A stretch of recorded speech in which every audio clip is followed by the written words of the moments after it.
आगामी त्योहार होली, रमजान आदि को शांतिपूर्ण वातावरण में संपन्न कराए जाने हेतु श्रीमान जिला मजिस्ट्रेट एटा द्वारा धारा 163 जो पूर्व में धारा 144 थी लागू कर दी गई है।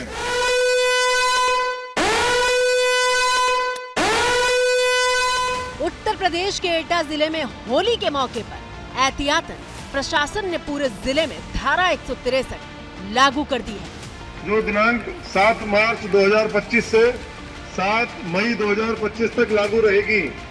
एटा की गलियों में घूम घूम कर पुलिस उपद्रवियों को चेतावनी दे रहे हैं कि अगर शांति भंग करने की कोशिश हुई तो पुलिस कड़ी कार्रवाई करेगी।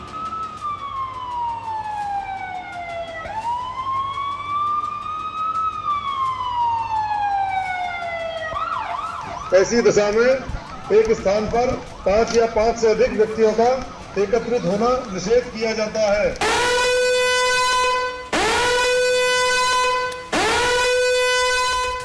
एटा के बाद सीधे चलिए देश की राजधानी दिल्ली, जहां एक नहीं बल्कि 24 संवेदनशील जगहों पर पुलिस ने कानून व्यवस्था को बनाए रखने के लिए कड़े इंतजाम किए हैं। इस वक्त हम हौज खाजी थाना इलाके के अंदर मौजूद है और आप देख सकते हैं जो पुलिस है वो इलाके के अंदर पेट्रोलिंग कर रही है। संवेदनशील इलाका है, यहाँ पर दोनों समुदाय की एक मिक्स्ड पॉपुलेशन है। आसपास आप देखेंगे काफी भीड़ भाड़ वाला इलाका है, पुरानी दिल्ली का इलाका है और इलाके के अंदर कई मस्जिद और मंदिर भी हैं। 2018 में इस इलाके के अंदर दंगे भी हुए थे। यही वजह है कि जो संवेदनशीलता है वो इस इलाके की बहुत ज्यादा बढ़ जाती है। 14 मार्च दिन शुक्रवार, वो दिन जब पूरे देश में होली का त्योहार भी मनाया जाएगा और रमजान के महीने में जुमे की नमाज भी पढ़ी जाएगी। और इसी के मद्देनजर दिल्ली में 35,000 से ज्यादा पुलिसकर्मी सड़कों पर तैनात कर दिए गए हैं। सभी पुलिसकर्मियों की छुट्टियां रद्द कर दी गई है और पेट्रोलिंग अभी से शुरू हो गई है। ड्रोन से भी पूरे इलाके पे नजर रखी जा रही है। मकसद यही है कि सेंसिटिव इलाका है, यहाँ पर छतों पर किसी तरह का कोई सामान इकट्ठा ना कर सके। जो शरारती तत्व हैं अपनी किसी योजना में कामयाब ना हो, उसको लेकर पुलिस पूरी तरीके से अलर्ट रहना चाहती है। और यही वजह है दिल्ली के जितने भी संवेदनशील इलाके हैं, चाहे दरियागंज हो, जामा मस्जिद हो, नॉर्थ ईस्ट दिल्ली का जाफराबाद इलाका हो, चाहे ये हौसकाजी इलाका हो, इन सभी इलाकों में लगातार पुलिस की जो गश्त है, पेट्रोलिंग है, वो चल रही है। मोर देन 1000 पर्सनल का डिप्लॉयमेंट रहेगा और we are prepared for all kind of situations और ऐसा कोई प्रॉब्लम हम एक्सपेक्ट नहीं कर रहे हैं। हमारा तैयारी पूरा है। अगर कोई सोशल मीडिया के द्वारा या अदरवाइज कोई रूमर मॉन्गरिंग करता है, उस तरह करता है, तो उस पर बहुत ही सख्त कार्रवाई की जाएगी। उस पर हमारा डिप्लॉयमेंट रहेगा, नज़र भी रहेगा।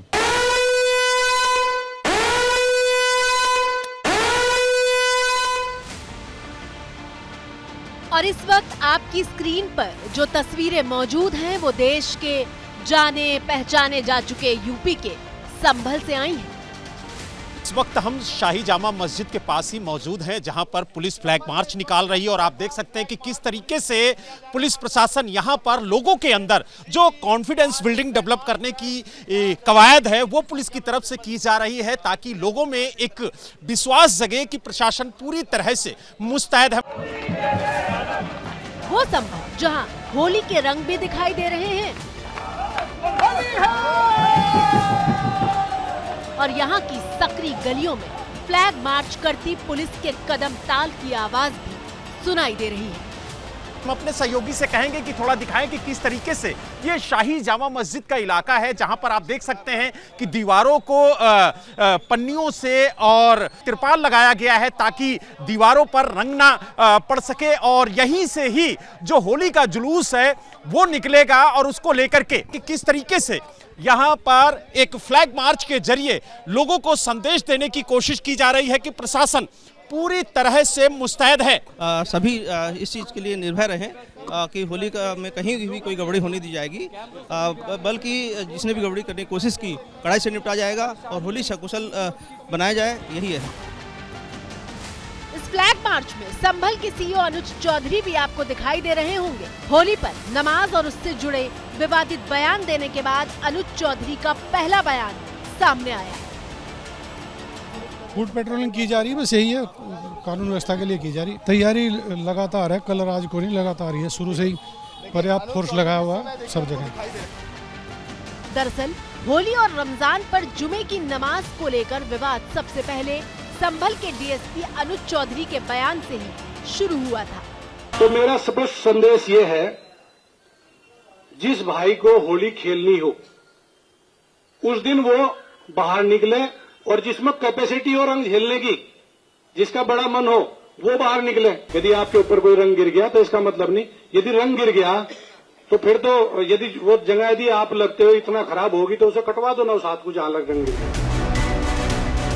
और उसके बाद तो सिलसिला शुरू हो गया। ऐसा शुरू हुआ कि त्योहार से ठीक पहले भी अपने बयानों से नफरत का बारूद बरसाने वालों के बीच होड़ मची हुई है। सबसे ताजा बयान देने वालों में मुंबई के मौलाना खलील उर रहमान का नाम शामिल हो गया है। कि होली चूंकि उसमें रंग में जो है वो सारी केमिकल होता है, गंदे पानी भी होते हैं, सब कुछ, तो हम नमाज पढ़ने तक कपड़े हमारे नापाक हो जाते हैं। बस ये है, कपड़े में नापाकी हो जाती है, और वो नापाक कपड़ा जो उससे हम नमाज नहीं पढ़ सकते हैं। रंग का बेचना या किसी और चीज का बेचना, कारोबार करना, वो कोई बुरी बात नहीं है, लेकिन वही बता रहा हूँ ना कि रंग में सिर्फ रंग नहीं होता ना, पानी के अंदर गंदगी हो जाता है। बहुत से तो हमने देखा है यूपी में गटर के पानी उठा के उसी में रंग मिला के मार देते हैं, कीचड़ उठा के मारते, गोबर मार देते हैं। तो ये चीज जो है नापाक है, उससे नमाज हमारी नहीं होती है। क्या इसे उकसाना नहीं कहते? क्या धर्म के नाम पर इसे भावनाएं भड़काना नहीं कहते? मौलाना साहब, आप तो पढ़े लिखे हैं, खुद को धर्म का जानकार कहते हैं, फिर कम से कम आप तो जिम्मेदारी से बयान देते। बहुत से तो हमने देखा है यूपी में गटर के पानी उठा के उसी में रंग मिला के मार देते हैं, कीचड़ उठा के मारते, गोबर मार देते हैं। तो ये चीज जो है नापाक है, उससे नमाज हमारी नहीं होती है। आपके शब्द जिम्मेदार नहीं बल्कि बेहद गैर जिम्मेदार है। आपके शब्द बेहद गैर जिम्मेदार हैं और ऐसे एक नहीं कई बयानवीर हैं। मिसाल के तौर पर अगला बयान सुनिए। संभल एडमिनिस्ट्रेशन का एक बयान सामने आया है जिसमें उन्होंने कहा कि होली पर मस्जिदों को ढका जाएगा तिरपाल से। ये ऐसा तोलकी फरमान है जो आजादी से लेकर अब तक कभी भी सुनने को नहीं आया। सवाल यह है कि सारे फरमान मुसलमानों के लिए और मस्जिदों के लिए क्यों है? कभी मुसलमानों से कहा जाता है कि वो घरों में बैठे, बाहर ना निकलें होली पर। अब नया फरमान जारी हो गया कि मस्जिदों को ढक दें। For exclusive and insightful videos, subscribe to our new channel ABP Live Premium.